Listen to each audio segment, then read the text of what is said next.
Bonjour à tous, bienvenue sur la chaîne de Maître Rancier. On se retrouve pour une nouvelle petite vidéo. Cette fois, je vais vous montrer comment je rempaille des chaises ou des tabourets. Donc là, en l'occurrence, c'est un tabouret.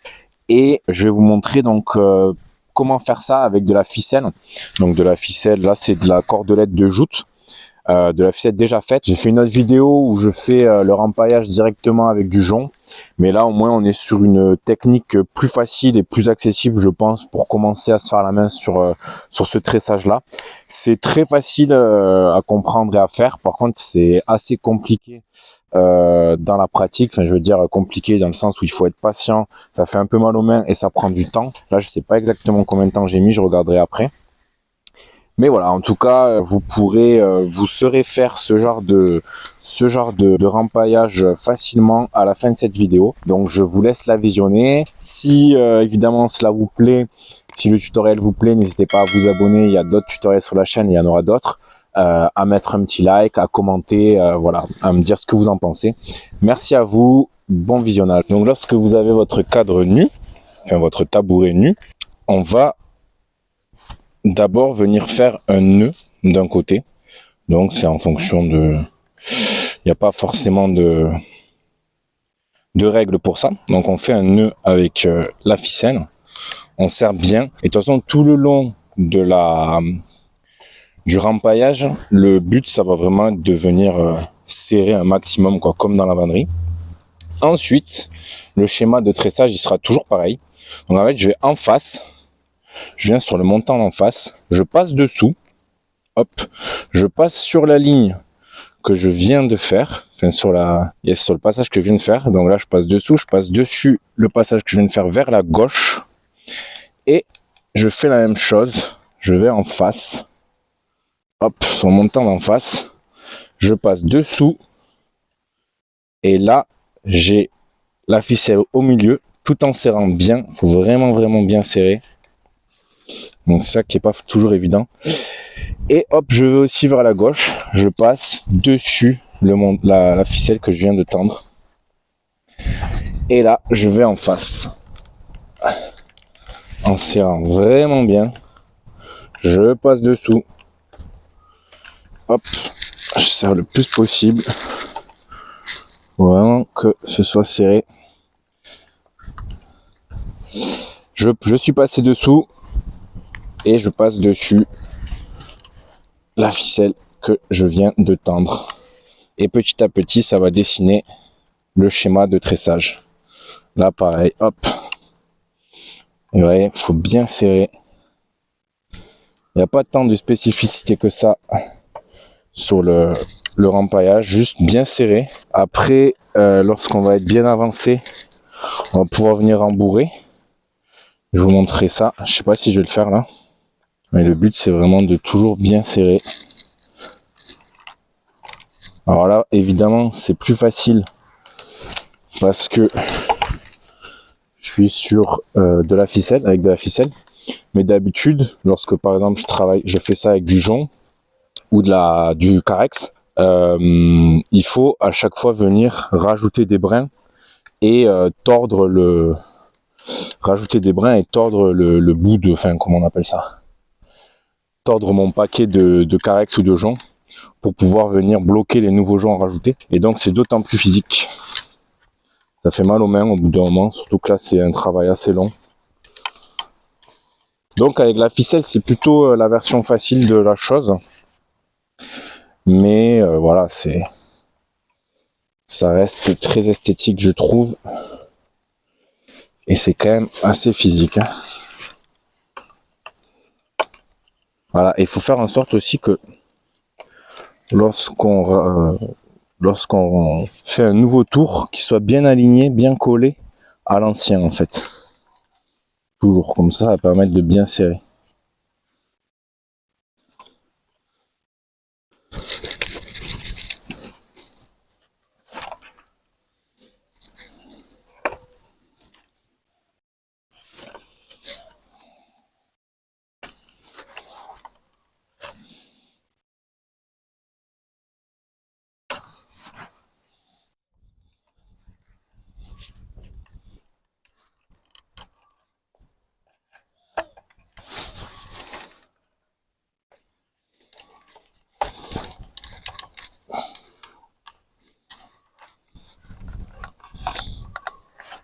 Je vais toujours en face.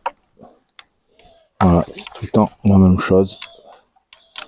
Ça change jamais. On serre bien.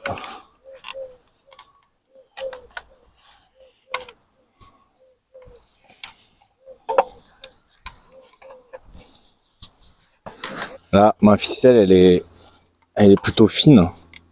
Donc ça va mettre pas mal de temps. Mais je pense que ça sera quand même très solide. J'ai jamais fait avec de la ficelle comme ça. J'avais déjà fait avec de la laine. En fait, là, ce tabouret, je l'avais déjà fait avec de la laine pour avoir de la couleur. C'était pour avoir de la couleur, mais en fait, la laine, ça se détend. Donc, c'est pour ça que je le refais. C'était une mauvaise idée. Vous allez voir, à force, ça va dessiner un schéma qu'on connaît bien. Le schéma de rempaillage des chaises assez classique. Une espèce de croix. Et bien sûr, là, je fais avec un tabouret, mais à partir du moment où vous avez une structure carrée, ça fonctionne, quoi.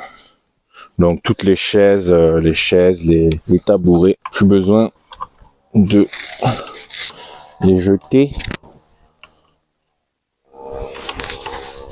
si le paillage est abîmé. C'est ça, cette corde, ça coûte que dalle. Hein. Je trouvais ça, je sais plus où là, mais ça coûte que dalle. C'est 1 €, je crois. Cette cordelette. C'est du... Je sais pas trop ce que c'est. Ce que j'ai... Non, je sais pas. Du lin, peut-être. Ça fait un peu mal aux mains. Peut-être que vous pouvez prendre des gants. Pour l'instant, tout le rouleau passe bien. À la fin, ça sera un peu plus compliqué. Faudra utiliser un outil. Enfin, un outil. Un bout de bois. Pas besoin d'outils pour ça. Si vous voulez voir comment j'avais fait un rempaillage un peu plus classique, traditionnel, je dirais. J'ai fait avec de la paille du coup, avec du jonc. Il y a une vidéo où je montre entièrement la réalisation d'un petit tabouret comme ça. Je donne pas de détails, mais déjà juste avec la vidéo, vous pouvez vous rendre compte un petit peu de comment je fais. Et ça peut être quand même hyper cool de faire cette opération avec des matériaux qu'on a trouvé dehors, quoi. On peut aussi envisager de faire suffisamment de cordelettes d'ortie par exemple, ou qu'on peut faire de la cordelette. Bah, moi je sais en faire avec de l'ortie. On peut envisager de faire suffisamment de cordelettes d'ortie pour ensuite venir rempailler son tabouret avec cette cordelette qu'on aurait au préalablement fait, mais il va falloir beaucoup de patience et beaucoup d'ortie. D'ailleurs, si vous voulez voir comment faire de la cordelette d'ortie, je vous mets la vidéo pour aller voir comment faire ça. Mais bon, faudra beaucoup de patience quand même. Là, ça va assez vite, mais quand on le fait avec de la paille ou avec du jonc, franchement, ça met vraiment, vraiment longtemps. Enfin, moi, en tout cas, je mets longtemps. Là, déjà, on voit que le tabouret est bien plus solide.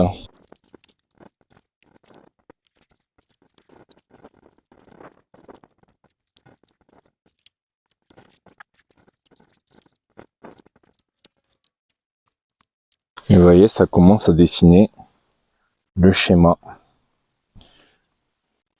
Voilà, ça va faire une croix comme ça.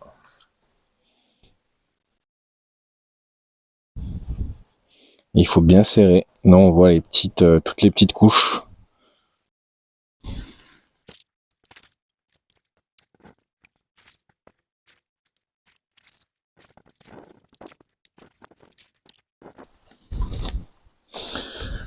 De temps en temps, faut pas hésiter à venir, hop, serrer comme ça, avec les doigts, toutes les couches précédentes.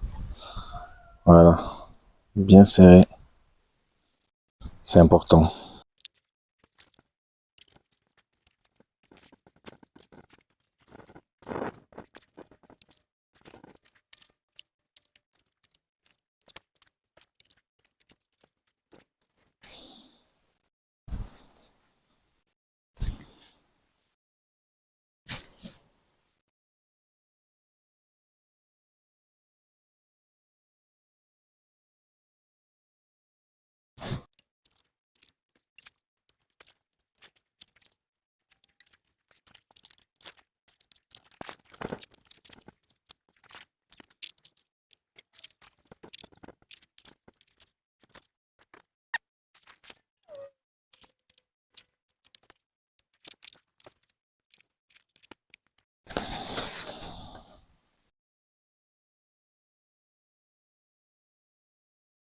Donc là, quand j'arrive au bout de la première ficelle, bah, tout simplement, je viens en raccorder une autre avec un nœud et après je continuerai en faisant en sorte que le nœud soit derrière. Voilà. Donc je sais pas exactement comment s'appelle ce nœud. C'est un nœud je fais exprès pour relier deux ficelles entre elles. En fait, vous faites un premier nœud sur la première ficelle, hop, et avec le bout de la deuxième ficelle, vous faites un autre nœud sur la deuxième ficelle. Et en fait, les nœuds vont s'auto-serrer entre eux. J'essaierai de trouver le nom de ce nœud. Je sais pas comment ça s'appelle, mais j'utilise pas mal. Voilà, normalement, ça va se retrouver plus ou moins dessous. Et là, je continue, parce que c'est pas fini. Ça va être moins pratique de passer le rouleau au milieu maintenant en plus.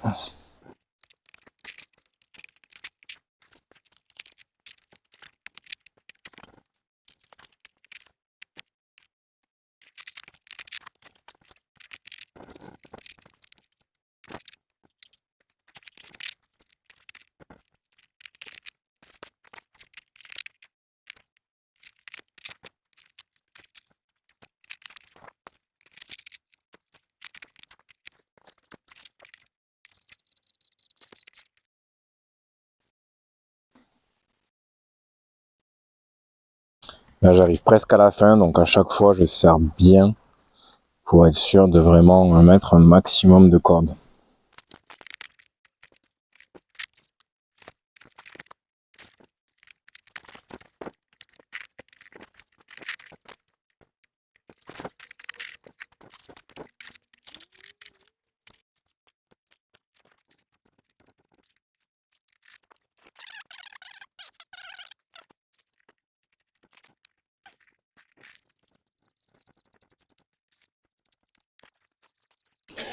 Donc là, à la fin, ça commence à devenir compliqué de passer le fil dans le trou du milieu. Et du coup, je peux juste m'aider avec un petit bâton.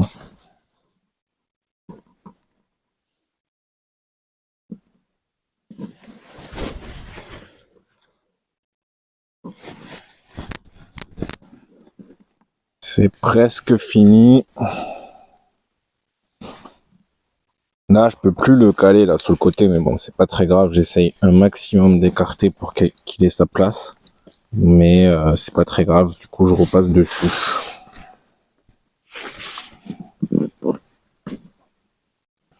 Ce que je veux dire, c'est que ouais, ça se déborde un peu, mais c'est pas. Moi, ça me gêne pas trop.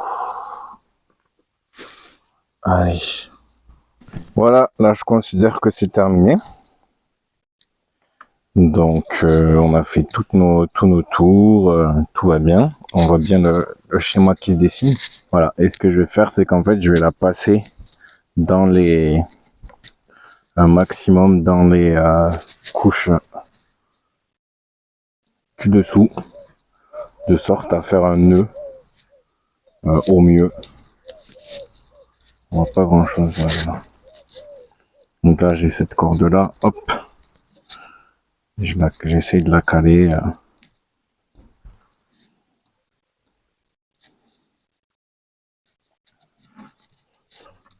Oh, voilà, hop, un premier tour.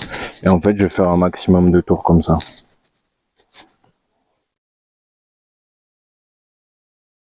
Déjà là, je peux faire un premier nœud.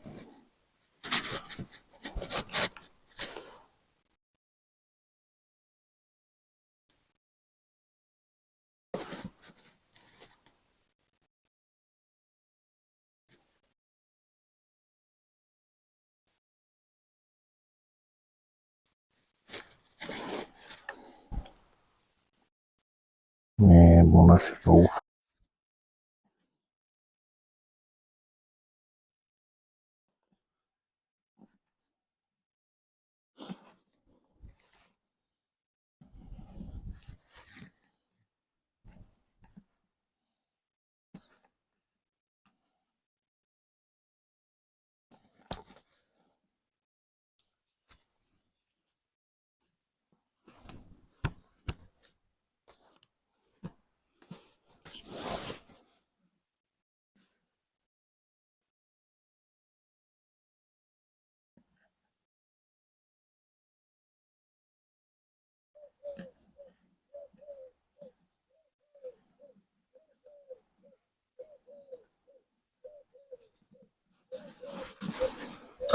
Voilà, donc là c'est terminé et il me reste plus qu'à couper les petits trucs qui dépassent un peu partout. Voilà.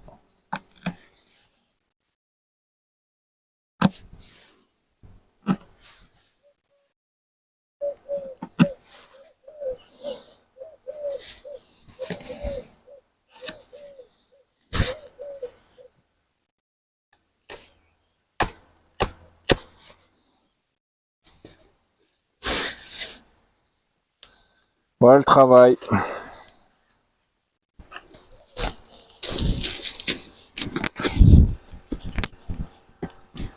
C'est solide. Puis, de toute façon, c'est un tabouret d'enfant à la base. Donc voilà, c'était tout pour ce tutoriel sur le rempaillage. Merci d'avoir visionné. Si la vidéo vous a plu, vous savez quoi faire. Et on se retrouve sur la chaîne YouTube dans de prochaines vidéos, de prochaines expérimentations. Merci à tous, à plus tard.